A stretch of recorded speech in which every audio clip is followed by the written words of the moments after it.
We've seen two spring outings from Sonny Gray, and so far, a troubling trend carrying over from last season. What's going on, everyone, and welcome into this edition of b-schaeff Daily. Brenden Schaeffer with you. It is the evening hours of Monday, March 10th, 2025. Monday was a night game for the Cardinals down in the Grapefruit League, and it certainly was not a productive outcome as the Cardinals fell to the Mets 8-0 in a game that was no good, dirty, rotten, waste of time, etc.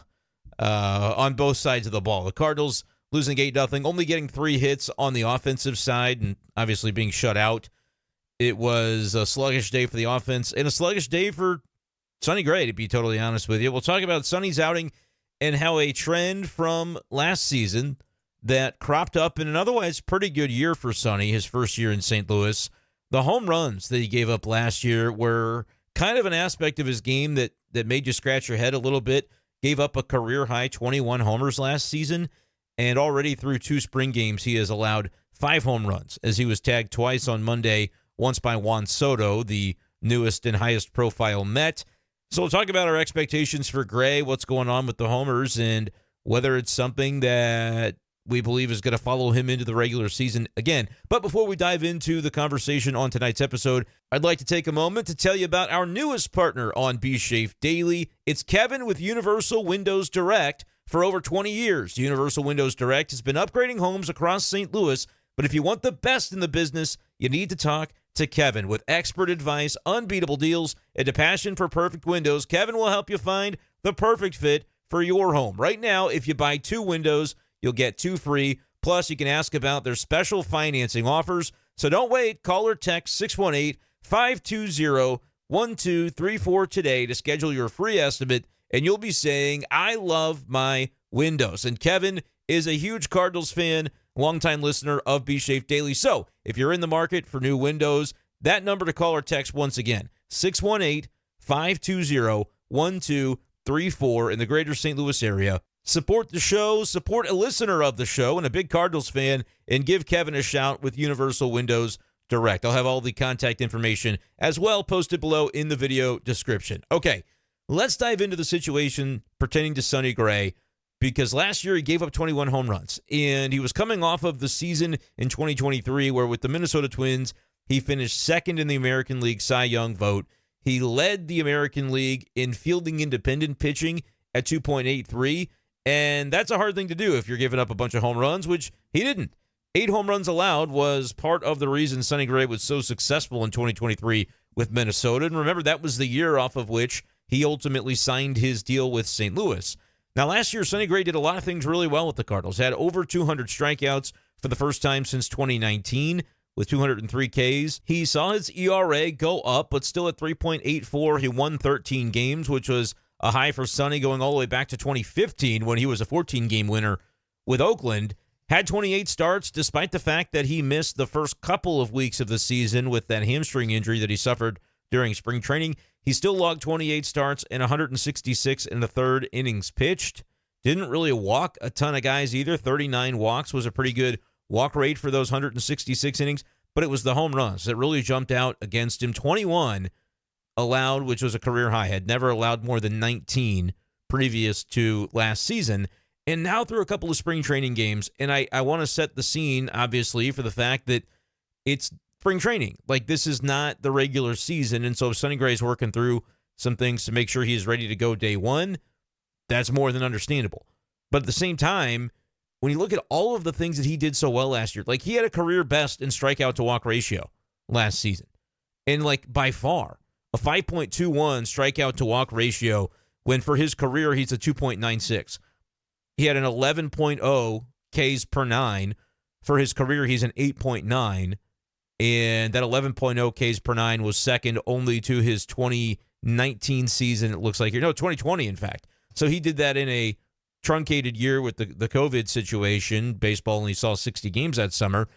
And then hadn't done it again or before until 2024 when he had 11 strikeouts per 9 innings pitched and a career low in walk rate, 2.1 walks per 9. But the homers per 9 jumped up to a rate that was not quite a career high, 1.1 homers per 9 last year for Sonny Gray, but it was the most that he had seen in the last couple of years when he had been excellent at limiting the long ball. In 2023, he was the best in the American League. In fact, the best in the majors. Trying to figure out Baseball Reference. When it's bold and italicized, that means he was the best in major leagues. So an 0.4 home runs per 9 allowed, and the year before that, he was great as well. 0.8 homers per 9 allowed. For his career, he's an 0.9. Last year was a 1.1. So elevated, for sure, compared to not only the career norms, but especially compared to the splendid 2023 that he had in that category. And you would think that moving to a ballpark like Busch Stadium would have actually helped Sonny Gray in this regard, because we talk about it so often with Cardinals offensively that it's a hard park to hit home runs in. You would have thought for home run prevention, a guy that was better than anybody in baseball at it in 2023, that Sonny Gray might have had a leg up on the competition to really be able to come into Busch Stadium for half of his starts, give or take, and end up doing really, really well as a result, but it just didn't go that way. And the 21 homers he gave up popped off the page. Like, if you would have put that to a league average, or let me correct myself. I don't know what the league average is. If you would have put that to a Sonny Gray average homers per 9 for his career, it would have been probably more like a 3.6, maybe 3.65 ERA instead of the 3.84 ERA that he had for the season. So that statistic alone really turned Sonny Gray from having another great season like he did in 2023 to a fine season, and maybe a little bit underwhelming in terms of a ERA because he was below his career average. He's a 3.51 lifetime ERA in the big leagues over 12 seasons, and he was a 3.84 last year with the Cardinals, and woefully underperformed ERA-wise relative to his fielding independent pitching, whatever you want to make of that. I have at times in the past looked at the FIP and said, okay, I don't think it's the end-all, be-all by any means, and at times I outright just don't really think the stat is particularly valuable, but it rewards you for being a good strikeout pitcher, which Sonny Gray was last year. And so despite the fact that he was getting all those whiffs, 203 strikeouts in 166 innings, he ends up not being quite as successful in the ERA category, 3.12 FIP versus the 3.84 ERA. The home runs really seemingly would make up a lot of the difference there because he was so great with strikeout to walk, but homers just ended up coming back to bite him, and so that was an aspect of things that you would definitely like to see improved upon for Sonny in 2025. But coming in, he allowed 3 home runs in his first start of the spring, which, again, spring training, you probably you rinse that one and don't worry about it. When he faced the Astros on March the 5th, 2 2/3 innings, 3 runs, all of them earned on solo homers. Well, tonight, March the 10th, 5 days later, 4 innings pitched, he allowed 4 runs, couple of homers again, and 1 hit batter, 1 walk. So the command was maybe not exactly what he would have wanted for today. Was still moderately efficient. 61 pitches to get through 4 innings would play just fine during the regular season. You figure he would be able to probably, even with that score line, get you through 6, maybe even 7 innings if he would have been able to ramp up the efficiency thereafter. But really thinking right now, Cardinals fans, when it comes to Sonny Gray, because a lot of folks, maybe not a lot of folks, but a couple of loud folks, because the comments that are critical on YouTube, I do tend to think about those a little bit more, for better or worse. They're in my head, and I go, man, people are kind of getting irritated with maybe the perception that I'm bringing happy talk to the table, and I'm a little bit too optimistic about this Cardinals team with the way that I've said, look, I think this is a team that could conceivably contend here in the NL Central, and not even an NL Central, as I discussed yesterday, that I think is a bad division by any means. But it's an NL Central that could be winnable because I don't think there are any truly elite teams within it. So if the Cardinals can find themselves aiming for that mid-80s win total, give or take, you might be able to find yourself in competition for a playoff spot when you get to the last month of the season. But when I talk about the Cardinals and their potential to contend this year, above all odds, against all odds, however you want to frame it in your mind, a big piece of that equation has been the notion that, okay, the guys who performed at a level that was acceptable last year would have to replicate that production. The guys who struggled, a number of those from that group would have to improve upon their production. And then you need the luck factor, because I do think the Cardinals' performance in one-run contests, you're not necessarily going to be able to replicate that with a different bullpen group. In an ideal world, the bullpen ends up being a strength of this team once again. But the Cardinals last season in one-run contests were 29 and 22, which was easily the best. Well, I shouldn't say easily, but it was by a couple games worth the best record in one-run games in the National League Central Division. And scanning across the NL entirely, that was the most wins in one-run contests across the NL entirely. 7 games above 500. I do believe that was the best record as well. Arizona was 26-20. Not going to do the math on that, but I think the Cardinals edged the percentage out there very close. Tampa was 30-22, so a half game better than the Cardinals in one-run games. And the Tigers of Detroit, not to be confused with the Tigers of, the University of Missouri. I don't know why I said it that way. The Tigers were 31-24, so they were also 7 games above 500 in one-run contests, but the Cardinals had fewer games played, so they were a little bit better on the percentage, and the Texas Rangers deserve a shout-out to 26-20. So the Cardinals were very, very good in one-run games last year, which I think is a couple of things. It's a product of how good the back end of their bullpen was. When they got ahead, they kind of tended to use the same 3 guys, and it kind of tended to work. That wasn't the only formula to win games, but for a while, it really seemed like it. I remember, there was a stretch of longer than should have been possible that Ryan Helsley pitched in every Cardinals win or something like that. Sounds vaguely familiar from the beginning of last season. Somebody remind me if I'm miffing the exact statistic there, but it seemed like that was the deal for the longest time. Is like you had to have Helsley pitch or you weren't going to win. And I do think Oliver Marmol deserves some credit for the idea that, this was a team that if you look at the Pythagorean win total or the expected win total, whatever phraseology you want to use, the Cardinals outperformed that by a handful, maybe even a little bit more than that in terms of the wins that they accrued relative to their run differential and what the expected win total would have been. I'll credit bullpen and I'll credit management of the bullpen for a good chunk of that. And you're not guaranteed to have that year over year. We're not going to get too much into the Oliver Marmol stuff today or really even before the season begins. Although we may have to talk a little bit about some pie-in-the-sky future managerial stuff at some point soon. Let me know in the comments if it's a topic that you do want to hear more about. It's always uncomfortable to me because I'm, as people know, a big fan of Oliver Marmol. Don't think he should be up for losing his job at this point. But I also understand that there's going to be a new regime coming in, and so changes could be made following the season or into the future. And obviously, it seems like right now Albert Pujols and Yadier Molina are in sort of a race to see who can get to be a big league manager first. And comments from Yadi coming out a number of days after, I think I saw some recent stuff about Albert, wanting to manage in the big leagues someday. Yadi, I think, did an interview with The Athletic where is talking about, I would even manage the Cubs. So that's a YouTube thumbnail and headline for another day. But my point with this is I thought last year Oliver Marmol was part of the reason they were above 500, despite some of the underlying numbers suggesting that the Cardinals should not have been. That being said, I don't think you can just guarantee that same level of managerial performance / management of the bullpen / quality of a good bullpen to even manage in the first place is going to be there to say, that the Cardinals are rolling out of bed with 83 wins when they start 2025. Even though I think you look at the production they lost in a Goldschmidt and a Lynn and a Gibson, and, you might actually say, well, those are some average performers that, in theory, guys from within the organization or guys that step into a larger role can assume those statistics and be able to put the Cardinals back on even footing with they were last year. I do think it ignores the loss of Andrew Kittredge that was part of that late inning mix.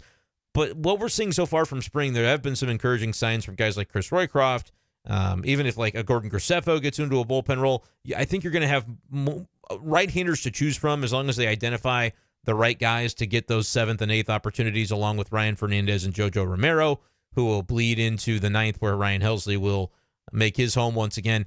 The bullpen, I think on paper, it doesn't look as good, or you could say that it would be difficult to expect it to be as good as it was last year. But I also think there's a lot of guys who are younger, less proven, and have upside attached to their names. Riley O'Brien's another guy that you can mention if he can have a healthy season, that maybe the Cardinals actually are in a decent position to be able to thrive and rise above their station with what the public is expecting. But as I said, the key to that is guys that performed okay last year have to do it again. And I would actually put Sonny Gray into that category, even though the ERA of 3.84 might have been, if you had asked day one of his Cardinals signing, hey, what would be a good, satisfactory ERA for him in 2024, you probably would have said a little bit of a lower number. 3.5, 3.3, 3.1, whatever you would have said. I think 3.84 was probably a little higher than people were hoping, but he still has to, again, under this theory that the Cardinals have enough guys last year that performed okay, at or above their average expectation, and they have to match it. And then the guys who didn't perform, I'm talking about Gorman, I'm talking about Jordan Walker, I'm talking about Steven Matz, I'm talking about Miles Michaelis. I'm sure there are more names I can think of. Lars Nootbaar's got to be healthy. Victor Scott II, I think, is going to probably be on this team if he can perform throughout the rest of the spring. He's got to be better than he was last year. The center field, they need more offensive production in general. Michael Ciani has struggled at the plate.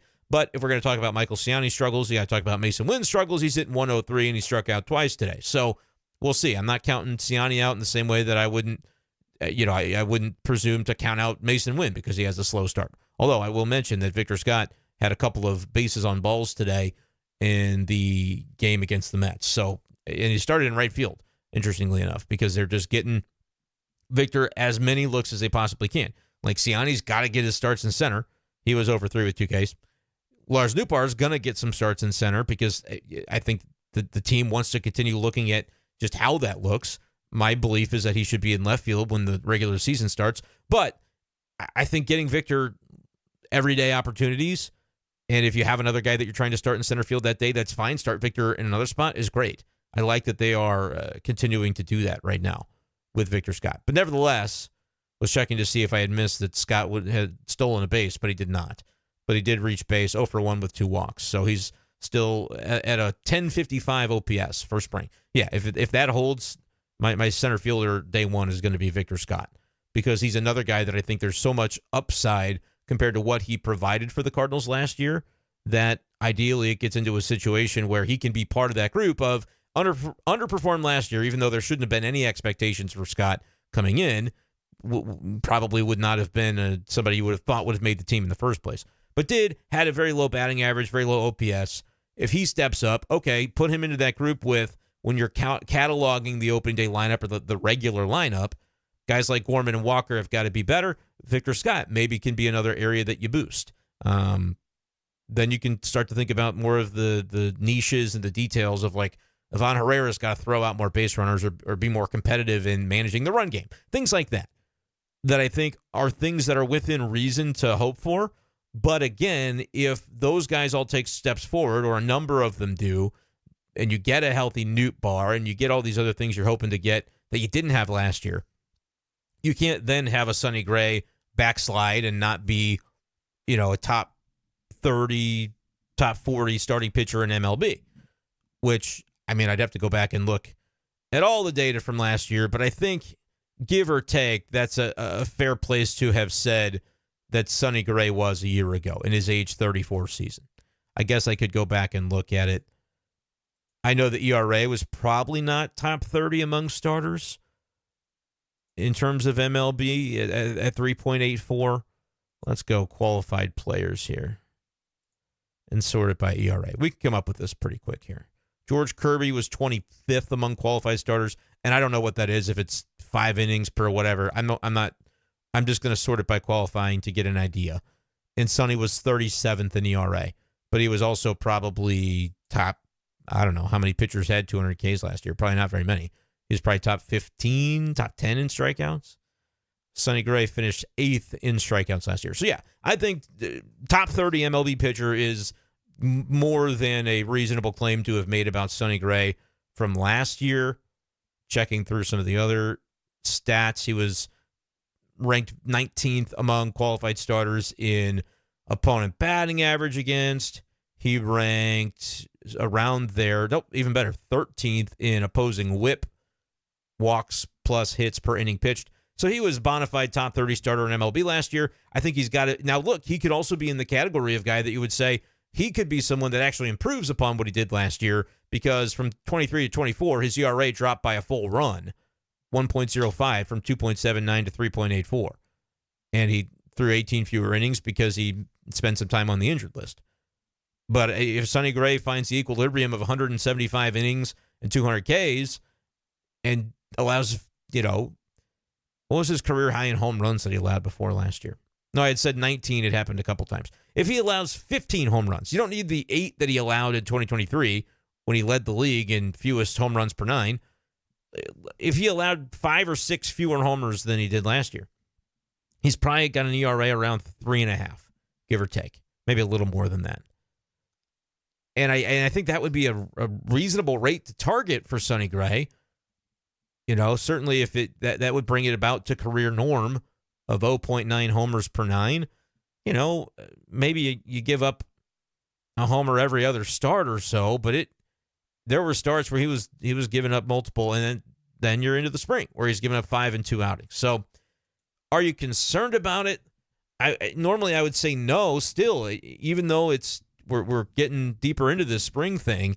I would still call it early. It's only the 10th of March. You've still got 17 days or whatever it is before opening day, which is an earlier opening day than is typical, but I still would say, no, plenty of time. That's like 3 more starts. Well, maybe not for him. 15th, 20th. So he's probably got 2 more starts because I'm assuming he'll be the one to go on opening day. So 2 more outings for Sonny Gray before his outing counts. And you'd like to see an outing in the spring where he doesn't give up multiple home runs because he's 0 for 2 so far in that category. But normally I would say, he's working on stuff. It's March the 10th. He's still got 2 more starts. There's really no reason to worry at all about it. The only thing is, it was a trend from last year. 21 home runs allowed was a career high. So my thing is, it doesn't seem as though that we've seen anything so far this spring in the limited sample of Sonny Gray with 6 2/3 innings or whatever it's been. We haven't necessarily seen anything that would tell you that problem is about to completely dissipate and go away. But is it suddenly more of a problem than it was last year? I would say no. I would say it was a noticeable trend from last year, and it could be that he comes into this season still battling some of those elements in his game. That's not something that he's been able to correct. But I would also say I'm going to look over the next couple of starts and see whether or not it's something that he can turn the corner on, because then you can go into the season going, all right, maybe the anomaly was 2024. But there could be a number of reasons why on March the 10th he would still be giving up some long balls.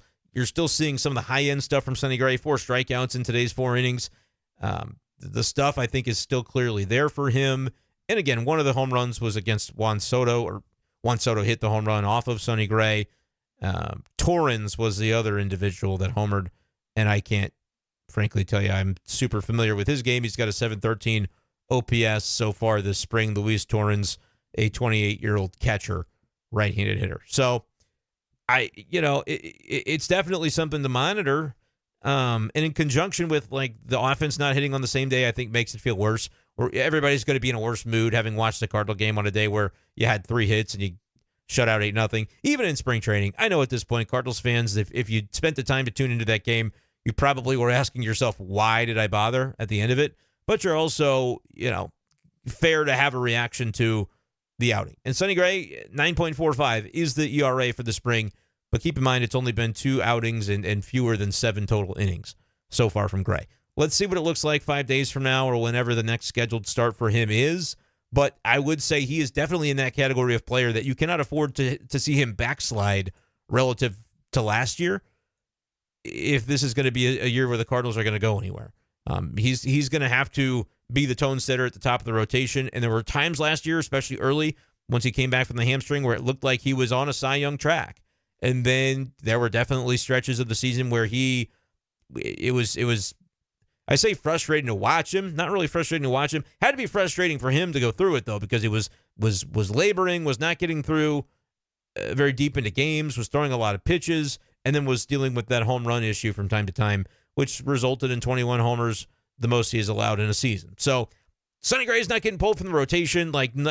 He's making that start on opening day, barring health or injury concerns, but it is one of those things where Sonny Gray has a 4.17 ERA this year instead of 3.84 or what they really needed to be, more like 3.51, his career norm. That's his career average in the majors.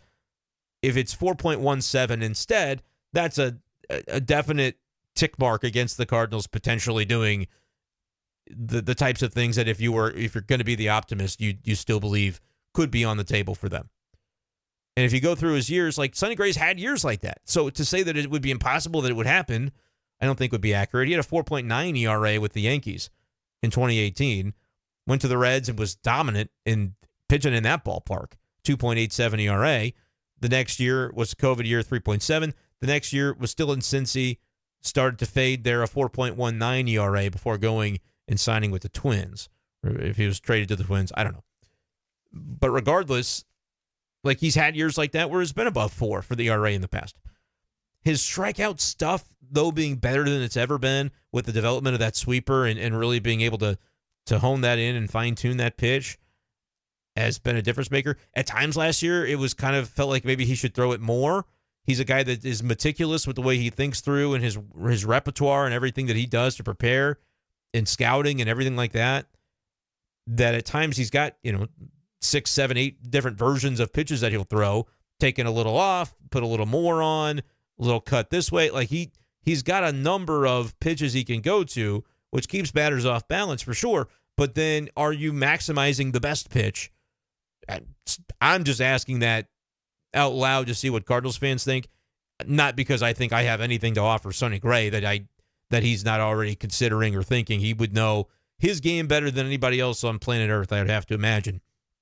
But it's just kind of one of those things. Like, it reminds me of when we talk about, and I get this question too, and I can go ahead and address this. People say, well, 6-man rotation. We're talking about McGreevy Palante yesterday. Why not put them both in there if the Cardinals are going to insist upon Michaelis and Matz? And you can go with a 6-man rotation, and if somebody gets hurt, then you can bump it down to 5. Well, that would kind of change everybody's path on the fly if they did that. Like, let's say there's an injury that then necessitates you going back down to 5, and then suddenly you're like, well, we're asking everybody, hey, you got the extra day every week, and now you don't. Is that going to be an impactful thing? But more than anything, it's if you go to a 6, you don't get to see your best pitcher as often. Sonny Gray pitches every 6 days instead of every 5. Is he to the caliber of ace that's really a noticeable difference, or is it sort of negligible? Can be left up to interpretation, but in my opinion, this Cardinal rotation is not in a position to not have Sonny Gray pitch as often as he's available to do so. So I just don't see 6-man as a viable option, and the Cardinals, for that reason probably, and I would assume some other reasons, just never have considered 6-man rotation beyond just the occasional, hey, we've got a weird quirk of 2 or 3 off days. Like at the beginning of last season, they did it for like a turn because of Sonny's injury and because they have always the off day after opening day, and then there was another quick off day baked in to where they were able to kind of play around with it. Something to that effect. Don't remember exactly. But that's kind of what it reminds me of. It's like if you go to a 6-man rotation, you're not seeing Sonny as often. If you have all these other pitches that are good and helps, there are reasons to throw them, you don't see your sweeper as often. And the sweeper is maybe the best out pitch he's got. But anyway, like I said, that's not even a commentary. I don't know what the pitch breakdown was today for Sonny Gray. I just can recall maybe at times last year people going, you got that sweeper that maybe doesn't throw it as often. And then the games where he would, you'd be like, yeah, had 9 strikeouts. That was pretty cool. Whether or not that comes into play, whether or not part of the home run situation from last year was a conversation surrounding he was insistent that I need to be in the strike zone more frequently. I need to be in the zone, attacking the zone, and letting my stuff play in the zone. And the times where he would really get down on himself and feel like he got himself into trouble was when he was trying to be too cute with it, trying to paint the corners and being too fine, not afraid, but almost not as the default setting of attack in the zone. And then he would have starts where he would lock it in and attack in the zone. But that would mean I think hitters could start to be a little bit more aware of that. It was a well-known strategy that Sonny Gray had last year. I think at times hitters were able to jump him because of it. But that's the way I think Sonny Gray is best suited to live on the mound. And he seemed to at least think so last year too. So what are your thoughts? And maybe I guess a better way to frame it is your concerns when it comes to Sonny Gray and whether or not the home run bug that bit him last year and has already gotten a few hunks out of his flesh this spring, whether that's something that you're worried about, whether it is just part of what you live with Sonny Gray because he's been so good with strikeout to walk, and it should all theoretically level out with him as he continues to pitch the way that he did last year in those categories. Let me know what you think, Cardinals fans, and whether or not you think, as I do, that Sonny Gray is going to be a significant piece in terms of probably even doing even better than he did last year if the Cardinals are going to surprise people in 2025. That's going to do it, though, for this edition of the show. Appreciate all the support and a new way to support me once again. Shoot a call or a text to Kevin from Universal Windows Direct. The number has been on your screen there if you're watching on YouTube, 520-1234 to schedule your free estimate, and you'll be saying, I love my windows with Universal Windows Direct. Appreciate you guys. Appreciate Kevin and everybody out there in listener land. We will talk to you next time on b-schaeff Daily. Peace.